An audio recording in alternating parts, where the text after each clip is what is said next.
Hi guys, let me introduce myself. My name is Ninda Nuria. I was born in Kebumen on June 6, 2006. I come from Kebumen and now I live in Kendal in campus dormitory.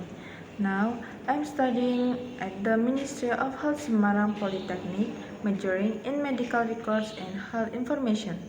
My favorite color is beige and I have a hobby of listening to music. I choose the Semarang Ministry of Health Polytechnic, especially in Medical Records and Health Information Department, because I want to deepen my health knowledge and provide appropriate and safe care to patients.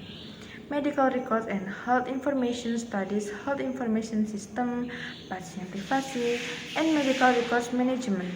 By choosing this major, I want to be good medical recorder and be useful to everyone. By taking English course, I hope to flourish in English and expand my job opportunities. My life motto is to ask for a hope which is no longer complain and about but fight for.